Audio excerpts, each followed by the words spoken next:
오늘 이 아침에 우리에게 주신 하나님의 생명의 말씀은 마태복음 1장 18절에서 21절까지 말씀을 제가 한 절 읽고 여러분이 한 절 읽고 마지막 절은 함께 읽겠습니다. 예수 그리스도의 나심은 이러하니라. 그의 어머니 마리아가 요셉과 약혼하고 동거하기 전에 성령으로 잉태된 것이 나타났더니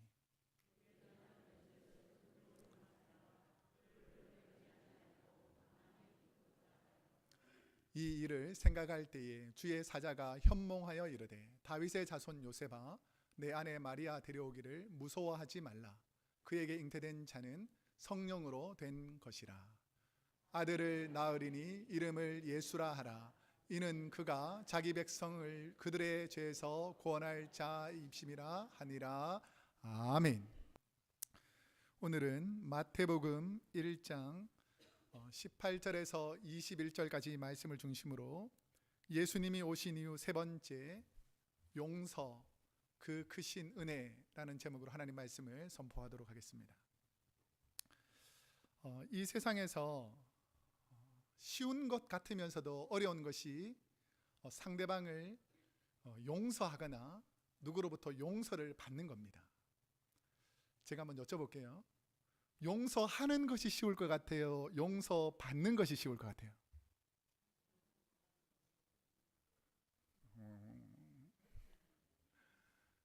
자기 스스로 생각하는 답이 있잖아요. 우리가 여러 가지 생각을 할 수 있지만 용서하는 것은 누가 결정할 수 있죠? 내가. 그러니까 내가 결정하기만 하면 누군가를 용서할 수 있습니다. 근데 용서받는 것은 누가 결정하죠? 상대방이. 그러니까 나는 아무리 용서받고 싶어도 상대방이 용서를 해주지 않으면 내가 용서받을 수 있는 방법이 없잖아요. 그런데 내 마음만 바꿔 먹으면 누군가는 용서할 수 있습니까? 없습니까? 있죠. 그리고 엄밀히 따져보면 용서받기도 쉽지 않지만 용서하는 것이 훨씬 더 쉬울 수 있다는 것입니다. 우리 옆 사람에게 한번 축복합시다. 한 해 동안 잘못한 거 용서해 주시기 바랍니다. 시작. 한 해 동안 잘못한 거 용서해 주시기 바랍니다. 이제 이 뒷말이 더 중요하거든요. 나도 당신을 용서합니다. 시작. 나도 당신을 용서합니다. 내가 먼저 용서하고 내가 용서함으로 인해서 또 내가 용서받는 이런 삶이 바로 예수 믿는 사람들의 삶입니다. 그러면 여러분은 잘못을 합니까? 안 합니까? 안 한다고 착각하는 분이 없기를 축복합니다. 우리 살다 보면 크고 작은 잘못들 늘 용서받아야 될 잘못을 합니다. 제가 이렇게 집으로 올 때에 신호등이 많이 있거든요. 근데 쫙 이제 속력을 내가지고 파란불에서 딱 지나가려고 하는데 갑자기 노란불로 싹 바뀌는 거예요. 쓸까요? 갈까요? 네. 이 법적으로 노란불도 지나가면 불법인 거 알죠? 이러더라고요. 파란불은 지나가고 노란불은 빨리 지나가고 빨간불은 빨간불이니까 빨리 지나가고 뭐 이런 식으로 법을 어기면서 살 때가 많이 있습니다. 25마일, 35마일, 45마일, 65마일 우리 하이웨이 보면 표지판에 스피드 리밋이 있잖아요. 나는 이걸 한 번도 어겨본 적이 없다. 한번 손을 들어보세요.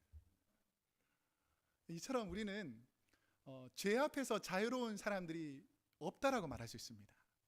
이것뿐 아니라 우리는 불효한다는 것, 불순종하는 것, 거짓말하는 것, 말다툼하는 것, 시기하고 질투하는 것, 이런 우리 마음과 생각 속에 우리의 생활 속에서 수많은 죄악들을 짓고 살아가기 때문에 내가 누군가를 용서하지 않고 살아가는 그 자체가 어쩌면 내가 지은 죄를 용서받지 않겠다라는 마음으로 왜곡될 수 있다는 것이죠.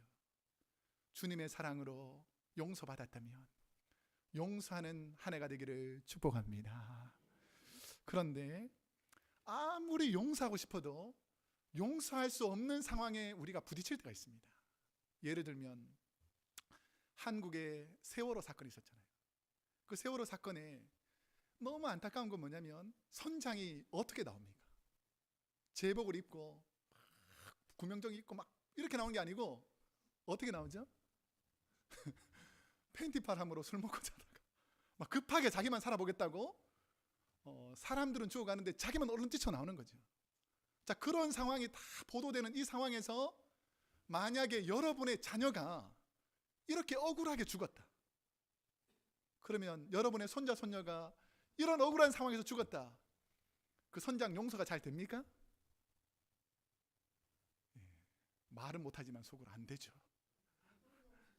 그래도 용서해야 된다. 우리 장로님이 미리 아시고 다 하시는데, 우리가 생각하다 보면 용서하기 쉽지 않지만 용서해야 되죠. 근데 그 상황에 닥치면 진짜 용서하기 쉽지 않습니다. 제가 감정이입을 한번 해봤어요.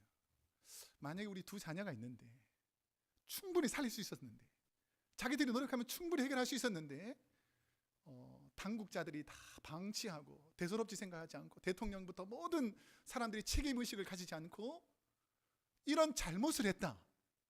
근데 이게 돌이킬 수 있는 게 아니라 이제는 자녀가 물속에서 그렇게 괴롭게 죽어가지고 이제 다시는 볼 수 없다. 그러면 저는 목회자인데도 불구하고 하나님께 막 따질 것 같아요. 하나님, 어떻게 이렇게 고난이 있을 수가 있습니까? 하나님, 제가 저분들을 용서하고 싶은 마음은 간절하지만 때로 용서하기 쉽지 않습니다 라고 할 것 같아요. 이처럼 우리가 이 땅에 살아가면서 용서하기 힘든 상황에 부딪힐 때가 많이 있습니다. 하나님, 과연 저런 사람까지 우리가 용서하며 살아야 됩니까? 이렇게 악하고 이렇게 죄악된 사람마저도 우리가 용서하며 살아야 됩니까? 라고 생각하는데, 이 상황을 더 깊이 들어가 보면 마귀들이 우리가 현실을 직시하지 못하고 감정적으로 이성을 잃어버리고 내 생각과 내 마음에 빼앗겨가지고 하나님의 말씀은 다 사라져버리고 내 의지대로 하려고 하는 그런 교만함이 들어가게 되면 결국은 미워하는 나도 죽고 그 미움을 끝까지 표출함으로 상대방까지 다 죽어버리는, 성경이 말하는 피차 다 물고 물다가 다 멸망해버리는 이런 일들을 하나님이 좋아하실까요? 마귀가 좋아할까요?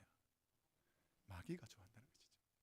그렇기 때문에 우리가 이해할 수 없는 고난과 어려운 상황 속에서, 충분히 오해할 수 있는 이런 상황 속에서 하나님은 과연 나에게 어떻게 말씀하시는가?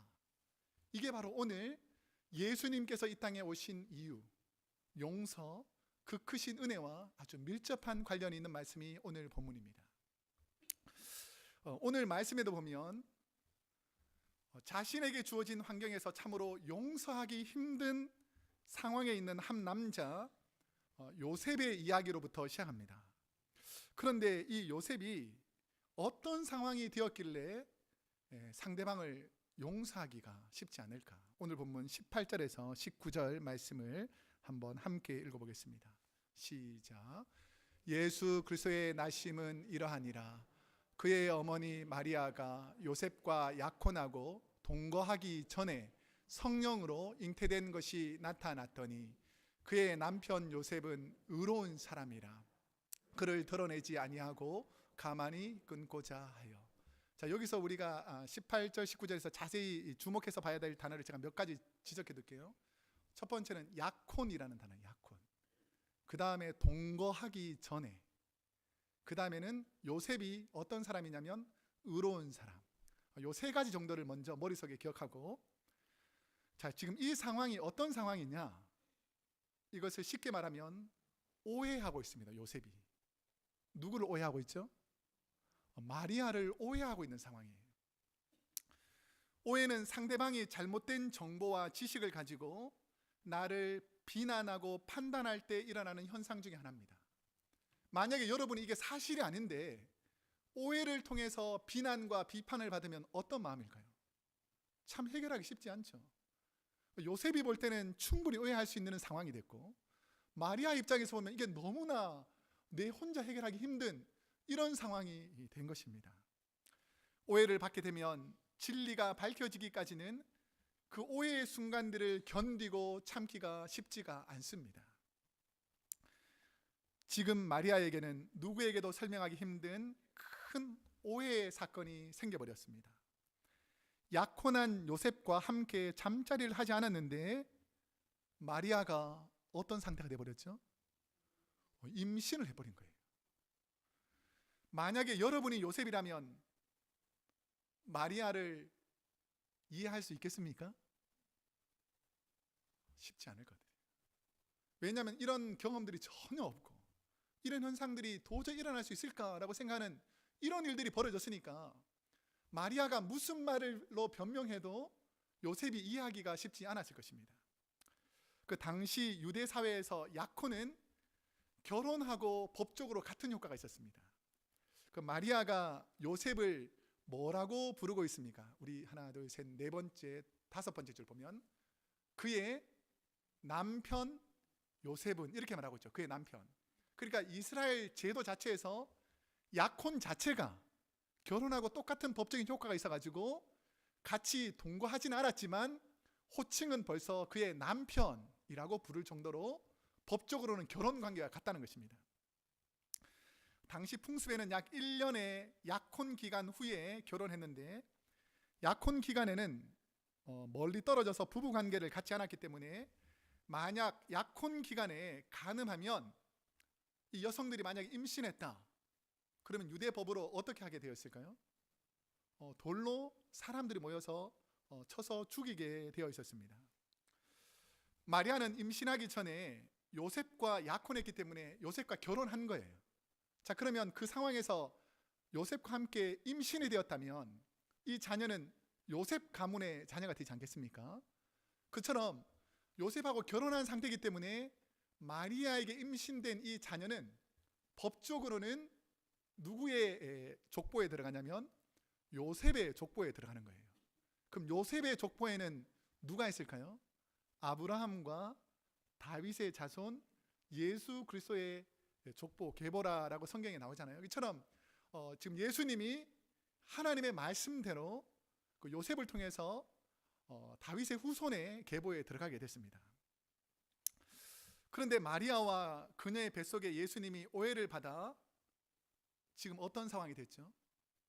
돌에 맞아 죽을 엄청난 위기 상황에 처해졌습니다. 저와 여러분 또한 마리아처럼 잘못도 없이 누군가에게 오해를 받고 비난의 돌을 맞을 수가 있거든요. 그 오해의 문제를 해결하는 키는 지금 요셉이 가지고 있는데 요셉은 어떤 사람이다라고 성경에 기록하고 있냐면 어떤 사람이죠? 의로운 사람이라고 합니다. 이 의로운이라는 뜻은 히브리어로 디카이오스라는 단어입니다. 디카이오스. 이 단어를 잘 해석해 보면 율법을 철저히 지키는 사람, 불의와 타협하지 않는 사람. 그러니까 요셉은 어떤 사람이냐라고 하면 이 사람은 말씀대로 사는 사람이다. 이렇게 주위 사람들이 인정할 정도로 하나님 말씀을 잘 지켰던 사람이라는 거예요. 자, 그러면 요셉이 하나님의 사람으로서 말씀을 읽으면서 이 문제를 어떻게 할까를 분명히 말씀을 가지고 연구를 했을 거예요. 이 두 가지 옵션이 있는데 요셉이 선택한 방법이 뭐냐면 드러내지 않고 조용히 마리아와 약혼 관계를 끊는 것을 선택합니다. 자, 요셉은 마리아가 부정하게 임신했다고 오해했기 때문에 두 가지 옵션이 있다 그랬죠. 첫 번째 옵션은 뭘까요? 주위의 사람들에게 알리는 겁니다. 이 여자가 나랑 약혼을 했는데, 나랑 부부 관계도 맺지 않았는데 분명히 이 여자가 간음했을 것이다. 외간 남자와 간음했기 때문에 하나님의 율법으로 돌로 쳐 죽이라 그랬다. 그러니까 동네 사람들 다 불러가지고 이 마리아를 가운데 서놓고 돌로 쳐 죽이는 첫 번째 선택이 있을 거예요. 근데 성경을 자세히 읽어보면 연약한 자, 불쌍한 자, 이런 자를 긍휼히 여기라는 하나님의 말씀이 있습니다. 그래서 비록 이 여인이 잘못했지만 잘못한 것을 그냥 받아들일 수는 없는 거예요. 왜냐하면 의로운 사람이, 내가 죄가 없는 사람이 죄 있는 사람하고 부정한 사람하고 관계를 맺으면 나까지 어떻게 됩니까? 부정해지니까 이 요셉이 선택한 것은 뭐냐면 이 여인을 긍휼히 여기라는 하나님 말씀을 따라서 그냥 조용히 끊는 것으로 선택을 합니다. 저와 여러분이 주위 분들과 관계가 깨어지는 원인 중에 하나가 바로 오해, 사실에 대한 잘못된 인식으로 서로 미워하고 용서하지 못하는 오해에서 시작되는 경우가 많이 있다는 것입니다. 지금 어느 것 하나 요셉이 생각하는 것은 사실이 아닌데도 불구하고 요셉은 이것을 사실로 오해하고 있다는 것이죠. 자, 그럼 이 오해의 문제를, 우리 삶에서 여러 가지 오해의 문제를 누가 풀어주시는가? 자, 20절 말씀에 보면 우리의 오해를 풀어주는 분이 있습니다. 함께 읽어보겠습니다. 시작. 이 일을 생각할 때에 주의 사자가 현명하여 이르되 다윗의 자손 요셉아, 내 아내 마리아 데려오기를 무서워하지 말라. 그에게 잉태된 자는 성령으로 된 것이라. 자, 여기서 보면 천사가 요셉에게 말하는 장면이 오늘 본문에 보면 나옵니다. 자, 이 부분이 왜 중요한가 하면 구약 12선지자, 그 다음에 대선지자 4명, 이 선지자가 활동하던 시기가 주로 남유다가 멸망하던 BC 586년경입니다. 그러니까 남유다가 멸망하는 그 시점부터 예수님께서 천사가 나타날 때까지, 하나님 뜻을 전해줄 때까지 하나님께서 천사를 통해서라든지 하나님 직접 나타나셔서 한 번도 말씀한 적이 없는 거예요. 그러니까 이 사건은 뭐냐면 역사 가운데에서 하나님께서 침묵을 깨고 인간에게 나타나셔서 하나님의 뜻 계시를 보여준 엄청난 중요한 사건이라는 것이죠. 근데 누가 받았습니까? 이 말씀을 의로운 사람 요셉이 받았다는 것이죠. 경건하고 의로운 요셉은 천사의 음성을 듣고 믿었을까요? 안 믿었을까요? 자, 그때 만약에 과학이 발달하고 지혜가 발달하고 세상이 발달하고 이렇게 되면 믿어질까요? 안 믿어질까요? 안 믿어지죠. 그런데 하나님의 음성이 들리는 거예요. 천사가 나타나서 하나님의 뜻을 전하는 겁니다. 그러니까 하나님의 음성을 분명히 듣고 하나님의 뜻을 알게 되니까 요셉은 자기가 가지고 있던 경험과 지식과 이때까지 있는 모든 것을 다 내려놓고 하나님의 말씀이 옳습니다라고 받아들입니다. 자, 그 말씀을 받아들이는 순간 자기가 가지고 있던 오해와 잘못이 어떻게 될까요? 다 풀리는 거죠. 여러분, 진리가 오면 거짓은 사라질 줄로 믿습니다. 그렇기 때문에 하나님의 말씀, 이 진리의 성령님께서 우리의 마음을 주장할 때에만 거짓이 사라진다는 것이죠. 저와 여러분의 마음에 진리의 말씀이 들어오면 오해가 풀려나듯이 오늘 말씀에서 자세히 보면 마리아 데려오기를 무서워하지 말라라고 부를 때에 요셉아라고 부르죠. 20절에 요셉아. 요셉아라는 말 앞에 무슨 수식어가 있습니까? 다윗의 자손 요셉아. 그러니까 천사가 그냥 요셉아 이렇게 부르지 않고 다윗의 자손 요셉아라고 부르는 이유가 있습니다. 자, 그때 당시에 로마의 억압을 당하면서 고통당할 때에 많은 유대인들이 메시아를 보내달라고 계속해서 기도했습니다.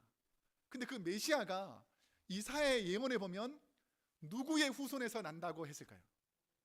다윗의 후손. 그러니까 이새의 줄기. 그러니까 다윗의 아버지 이새의 줄기에서 구원자 메시아가 온다라고 했는데 요셉이 누구의 후손이라고요? 다윗의 후손, 다윗의 가문이란 거예요.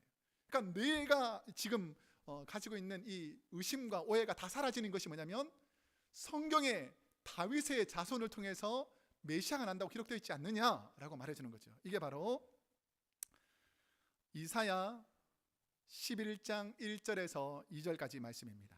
우리 한번 함께 읽어보겠습니다. 시작. 이새의 줄기에서 한 싹이 나며 그 뿌리에서 한 가지가 나서 결실할 것이요 그의 위에 여호와의 영 곧 지혜와 총명의 영이요 모략과 재능의 영이요 지식과 여호와를 경외하는 영이 강림하시리니.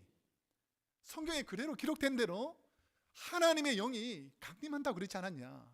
그러니까 지금 마리아의 뱃속에 있는 것이 바로 이사야가 약속한 그 메시아가 그 안에 강림한 것이다 라는 것을 말했다는 거예요.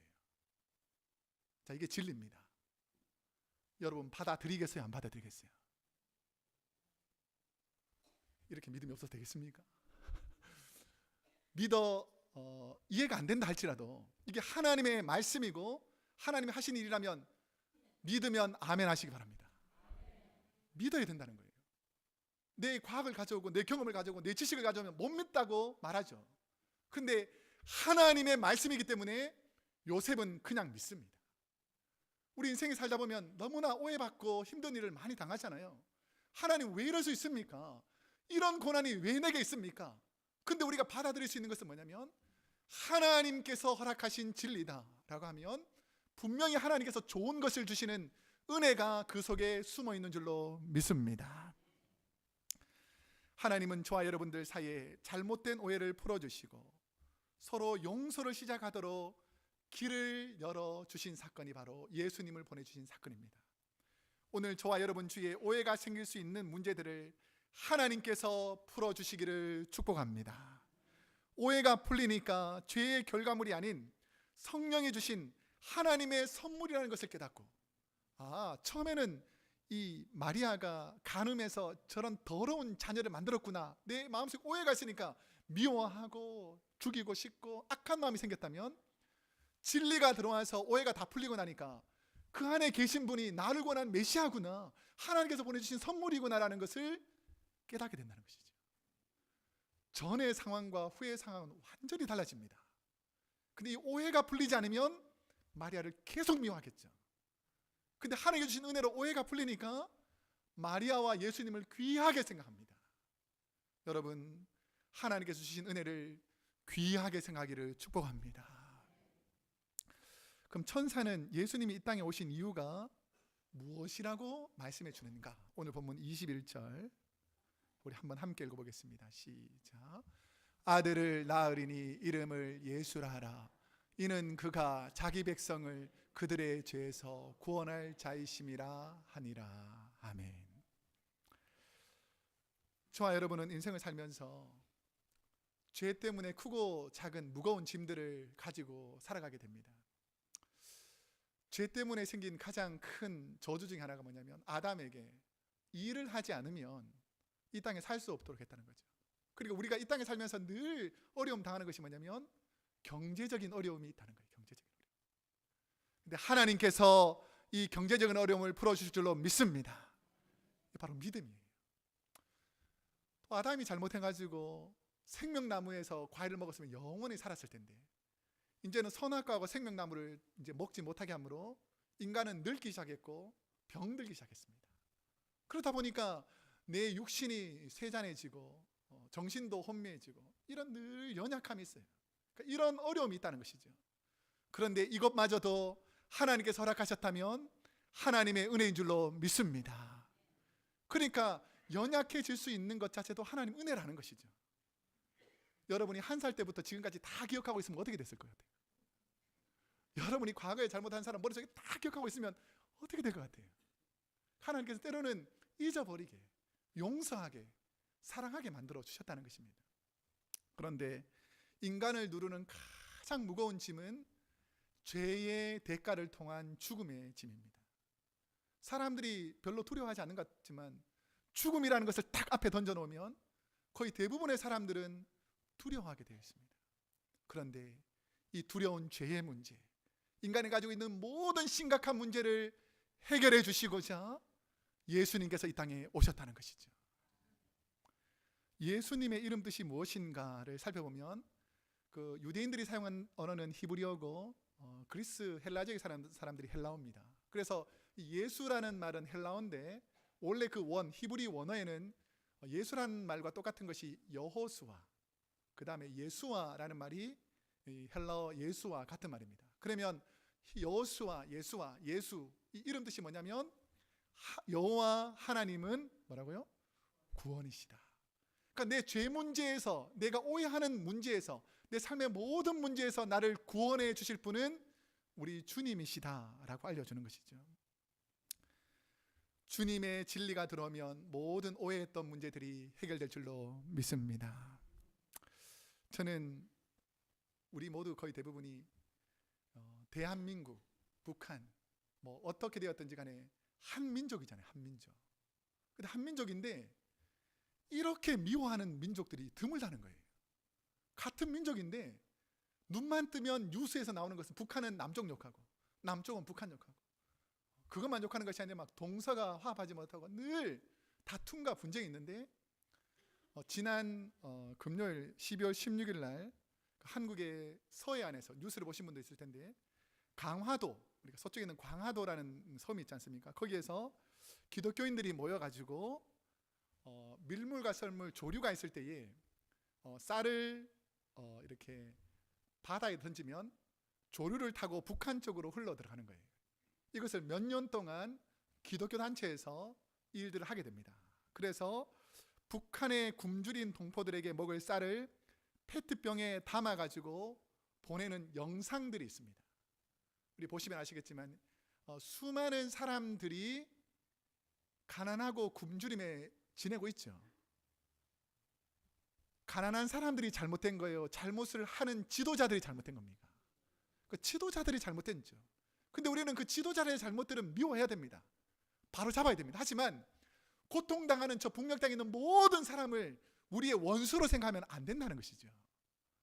그러니까 저희는 누군가가 자꾸 담을 치고 막고 관계를 끊으려고 한다 할지라도 예수님은 이 죄 문제를 해결하시고 관계를 회복하시고 치유하시고 이 죄 문제를 용서하셔서 하나님과 우리 사이 관계를 회복시켰다는 것이죠. 저는 우리 교회가 회복하는 사람들이 되기를 축복합니다. 악은 멀리해야 되지만, 잘못된 것은 멀리해야 되지만, 연약한 자들을 회복하고 치유하는 일들은 지속적으로 우리가 해야 된다는 것이죠. 저희 크로스웨이 교회 또한 선교부와 상의해서 북한 탈북자 자녀들과 고아들에게 제가 지난주에 말씀드렸던 것처럼 영양제를 사가지고 그 중국 현지로 보내기로 했습니다. 우리의 사랑의 손길이 이 사람들은 그냥 하나의 영양제를 먹는 것이 아니라 누군가가 나를 사랑하는 사람이 있구나. 나는 이 연약한 환경, 내가 왜 여기서 태어나가지고 아버지는 핸디캡이고 어머니는 중국말도 잘 못하고 이런 연약한 가정에 내가 왜 태어났는가라고 생각하는 오해 속에 살아갔는데 그게 아니다. 하나님의 말씀이 그들에게 임하니까 북한이 통일될 텐데 언젠가는 분명히 열릴 텐데 하나님께서 중국말도 잘하고 조선말도 잘하는 우리를 통해서 하나님께서 복음으로 지금 훈련시켜가지고 그 땅을 변화시킬 것이라는 마음으로 바뀌게 되었어요. 이 자녀들이 하나님께 쓰임받을 줄로 믿습니다. 그래서 우리가 돕는 거예요. 그냥 우리가 하는 것이 아니라 하나님의 진리를 깨닫고 하는 것입니다. 예수님은 가는 곳곳마다 가난한 자들에게 소망이 되셨습니다. 세상 사람들이 손가락질하던 죄인이라고 병들었다고 약하에 있던 사람들을 우리 주님께서는 다 회복시켜 주셨습니다. 교회가 무엇입니까? 하나님의 사랑으로 오해하고 있는 모든 문제를 해결하고 회복되는 곳이 교회가 되어야 될 줄로 믿습니다. 천사는 예수님이 오신 이유가 자기 백성들의 죄에서 구원하기 위해서 오셨다라고 합니다. 예수님이 이 세상에 오셔서 가는 곳곳마다 하나님의 용서와 사랑으로 치유와 회복을 이루셨습니다. 저희가 오늘부터 내일까지 목회자들이 한 해를 되돌아보면서 목회도 점검하고 내년도 계획을 세우면서 목회자 수련을 가는데, 제가 지난주에 우리 이상윤 장로님께서 돌아가셔가지고 장례 예배를 치르고 또 하관 예배 드리고 이렇게 제자 훈련하느라고 바빠가지고 김종순 권사님 그 널싱홈에 갈 수 있는 시간이 좀 여유가 없었어요. 그래서 제가 기도하면서 우리 목회자 수련회 가기 전에 우리 목회자들이 오늘 예배를 마치고 한 4시 반쯤에 수련을 떠날 때에 오클랜드에 들려가지고 그 널싱홈에서 같이 예배를 드리면 어떻겠습니까? 라고 어저께 목사님들하고 예배 때문에 상의를 했어요. 그러니까 목사님들이 다 좋다고 함께 예배 드리러 가자고 그런 상황이 됐습니다. 그래서 제가 그 따님한테 우리가 내일 오후 4시 반쯤에 널싱홈에 가서 예배를 드리려고 하는데 어머니가 폐암으로 고생 중에 있으니까, 그리고 그 널싱홈이라는 그 자체가 죽음에 임박했을 때 가는 곳이니까 어려움이 있겠다라는 마음으로 전화를 드렸어요. 근데 전화를 통해서 하나님의 놀라운 기적과 은혜를 경험하게 됐습니다. 이 따님이 권사님하고 지난 목요일에 닥터를 통해서 이야기를 들었는데 암만 잡는 그런 그 치료약들이 있지 않습니까? 그 여러 치료약 중에서 시범적으로 하는 치료약들이 많잖아요. 근데 이 권사님하고 딱 맞는 약이 생겼다는 거예요. 그래가지고 회복되는 건 아니지만 이 약이 암이 급격하게 퍼지는 것을 다 잡아주는 역할을 한다는 거예요. 그래서 길게는 2년 동안 더 생명이 연장될 수 있다, 이렇게 말씀하시더라고요. 우리 이걸 놓고 계속해서 기도했거든요. 하나님 히스기야처럼 생명을 연장시켜 주셔서 남은 생애가 복되게 하여 주옵소서. 하나님 은혜를 주시옵소서. 우리 계속 기도했습니다. 여러분, 하나님께 기도하면 치유의 역사가 일어날 줄로 믿습니다. 사람들은 오해하거든요.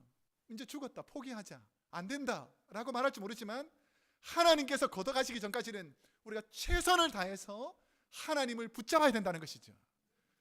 오해의 시작이 뭐냐면, 마귀가 주는 오해의 시작은 포기하게 만들고 관계를 끊어버리고 하지 않게 하고 그만두게 합니다.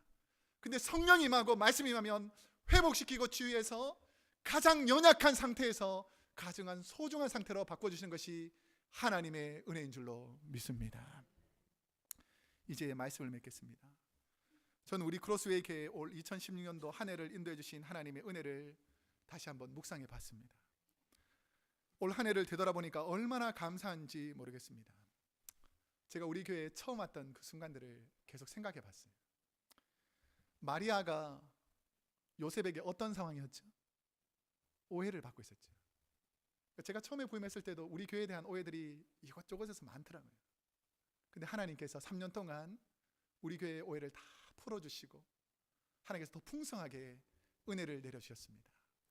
그래서 요즘 우리 교회가 지역연합 부활절 새벽예배라든지 지난주같이 추수감사절 크리스마스 연합예배 이런 것을 드리면 뒤에 있는 교회들이 와서 얼마나 우리 교회를 칭찬해 준 줄 모릅니다. 교회가 너무 사랑이 많고 잘 섬기고 화목하다.